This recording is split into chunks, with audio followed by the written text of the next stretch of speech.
एक वर्षभर बाहेरून मागवून त्याच्यातही फरक नाही पडला. तर ही मी ज्यावेळेस ऑपरेशनची डेट ठरली 17 दिवसानंतर जी डेट दिली डॉक्टरनी, त्या पिरियडमध्ये मी फक्त यूट्यूब सर्च केलं. यूट्यूब सर्च बरेचसे मी व्हिडिओ बघितले. यूट्यूब म्हणजे व्हिडिओ बघता बघता मला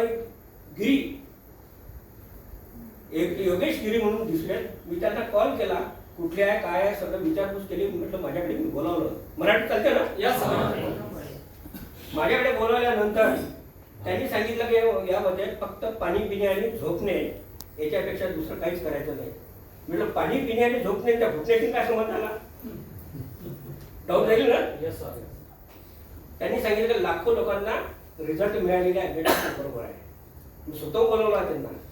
आपल्या घरी तो पुन्हा कोणी येत असतो, त्यांना डिनाई कोणी करू नये. कुठलाही आपल्या जवळचा व्यक्ती जो येतो आपल्या घरी त्यावेळेला तो सत्य घेऊनच येतो आपल्याकडे, एवढा विश्वास ठेवा त्याच्यावर.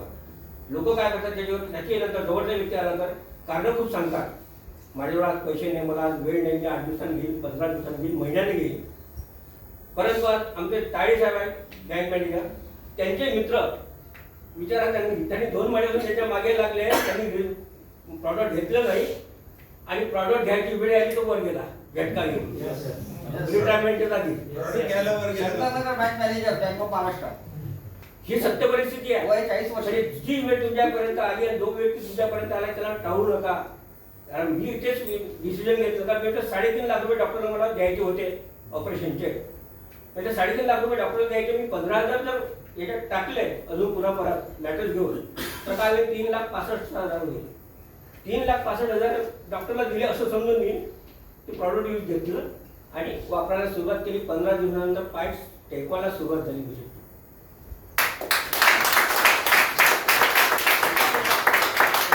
आजच्या घडीला तंदुरुस्त आहे. 4 माळ्या खाली उतरेल, वर चढेल, काही प्रॉब्लेम नाही. माझा सुद्धा रिटायरमेंटच्या नंतर 7 वर्षापासून बीपीची टॅब्लेट सुद्धा 160-170 बीपी राहत होता. त्याच्यानंतर मला ऍसिडिटीचा प्रॉब्लेम तो वयाच्या 16व्या वर्षापासून हायपर ऍसिडिटी. त्याच्यात स्पॉन्डिलायटिस 30 वर्षापासून डोक्यापासून तर बिलकुल पायापर्यंत हे सर्व गोष्टी माझ्या स्टार्टिंगच्या 2 ते 3 महिन्यामध्ये संपल्या. एकही टॅब्लेट सुरू नाही. आज वय वर्ष 67 आहे.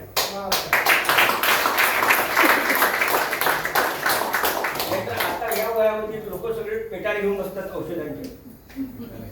पेटार घेऊन बसतात जिथे तिथे आपला पेटार सोबत राहतो. म्हणून ही वेळ कोणावर येऊ नये याच्यासाठी मी सांगतो की जवळच्या व्यक्तीवर विश्वास ठेवा आणि जेव्हा म्हटलं तेव्हा तुम्ही त्याच्यात टाका पैसे. कारण पैसे कोणाकडून राहत नाही, एक्स्ट्रा पैसे कोणाचकडे नाही, पण ते तुम्हाला ऍडजस्टमेंट करावं लागेल.